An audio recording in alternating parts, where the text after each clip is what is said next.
दोस्तों नमस्कार, आप सभी का स्वागत है एक नए वीडियो में। दोस्तों आज का यह वीडियो बैंकिंग अवेयरनेस से जुड़ा हुआ है। बहुत सारे सब्सक्राइबर मेरे जो है कमेंट करके पूछे हैं कि सर खाता फ्रीज हो गया है, खाते पर ईडी लग गया है, वह कैसे रिमूव होगा, कैसे मेरा खाता अनफ्रीज हो गया है। तो इन्हीं सब कमेंट के लिए मैं इस वीडियो को बनाया हूँ और इसमें आपको थोड़ी बहुत जानकारी मैं आप दूंगा, क्योंकि मेरे भी खाते में ईडी लगा हुआ था बैंक ऑफ बड़ौदा में। तो मैं उसको किस प्रकार से रिमूव करवाया था उसकी थोड़ी-सी नॉलेज है। और चूँकि मैं बैंक ऑफ बड़ौदा में काम भी करता हूँ और ये मेरा वीपी पॉइंट है, आप देख सकते हैं। यहाँ मेरा सिस्टम है और आपको साफ-साफ दिख रहा है। यहाँ पीछे जो है बोर्ड भी लगा है, देख सकते हैं आप, बैंक ऑफ बड़ौदा का। तो मैं बैंक ऑफ बड़ौदा का बैंक मित्र भी हूँ और मेरा ही खाता अनफ्रीज हो गया था, मेरे ही खाते पे ईडी लग गया था। तो मैं उसको कैसे रिमूव करवाया। तो दोस्तों सबसे पहले हम बात कर लेते हैं। एक मेरे भाई हैं, बहुत परेशान थे, वो बार-बार कमेंट करके पूछ रहे थे कि बैंक वाले घर पे क्यों आते हैं? जाना ज़रूरी है कि नहीं है? तो इस संबंध में आपको मैं बता दूँ कि बैंक वाले जाते ही हैं घर पे और किसी-किसी बैंक में नहीं जाते हैं। जो अच्छे कर्मचारी हैं वो नहीं भी जाते हैं, बिना गए ही आपसे आपके घर का फ़ोटो मँगा लेते हैं और आपका जो है खाता अनफ्रीज़ कर लेते हैं। जो भी ज़रूरी फ़ॉर्मेलिटीज़ वगैरह हैं, एप्लीकेशन वगैरह आपसे लिखवा लेते हैं और जो भी माफ़ीनामा है, अगर जाने-अनजाने में जो भी आपके खाते से ट्रांज़ैक्शन हुआ है, उस वो आपको लिख के देना होता है और उसको वेरीफ़ाई करके और आपका खाता जो है चालू कर देते हैं। और किसी-किसी में बैंक वाले कर्मचारी जो है हरामी टाइप के हैं, वो सब नहीं करते हैं काम।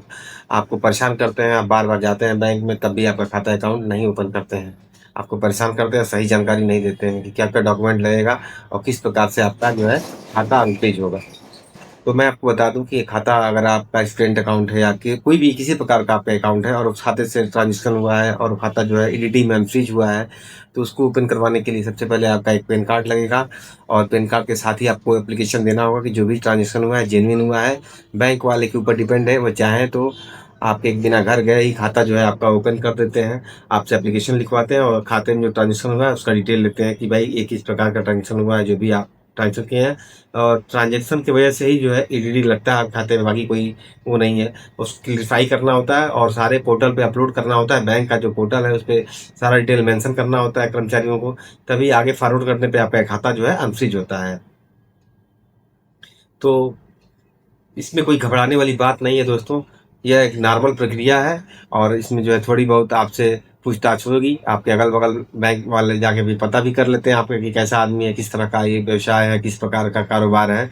जो भी जानकारी मेंशन करना है वो सब इकट्ठा कर लेते हैं। आपसे फ़ोन पे भी बहुत सारे बैंक वाले पूछ लेते हैं कि भैया आप जो खाते से ट्रांज़ैक्शन कर रहे हैं वो किस प्रकार का ट्रांज़ैक्शन है, सही ट्रांज़ैक्शन है या गलत है, आप ही कर रहे हैं, आप किस प्रकार का व्यवसाय करते हैं जो इतना लेन-देन हो रहा है। तो ये सारी जानकारी ले लेते हैं, उसके बाद से जो है खाता आपसे मेंशन करवा के आपका आधार कार्ड, पैन कार्ड और एप्लीकेशन लिख के देंगे, तो वहाँ पे फिल करके वो आपका खाता अनफ्रीज़ कर देते हैं।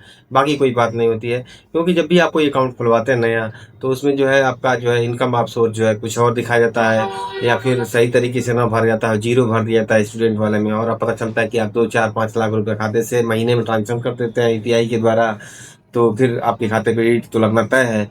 इसी वजह से ये सब हो रहा है। आजकल सभी लोग पीड़ित हैं, चाहे छोटा अकाउंट हो, चाहे बड़ा अकाउंट हो या कोई जाने-अनजान में सबके खाते पे जो है ईडीडी लग ही जा रहा है।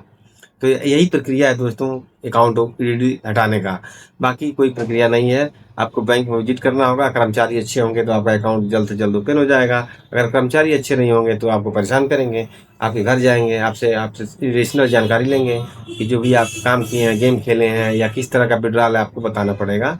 अगर आपने गेम भी खेला है या आपने किसी तरह का कोई गलत ट्रांज़ैक्शन भी किया है, तो उसको आप बताएँगे कि जाने-अनजाने में ऐसा ट्रांज़ैक्शन हो चुका है। तो यही प्रक्रिया है दोस्तों, बाकी कोई प्रक्रिया नहीं है। आप रिक्वेस्ट करेंगे तो आपका अकाउंट खुल जाएगा, आप यूपीआई फिर चलाने लगेंगे और फिर से आप लेन-देन शुरू कर सकते हैं खाते। आशा है दोस्तों कि ये जानकारी आपको पसंद आएगी। अगर कोई आपका कोई कमेंट हो तो और भी कोई सवाल हो तो आप पूछ सकते हैं। वीडियो देखने के लिए धन्यवाद। आपका दिन शुभ हो।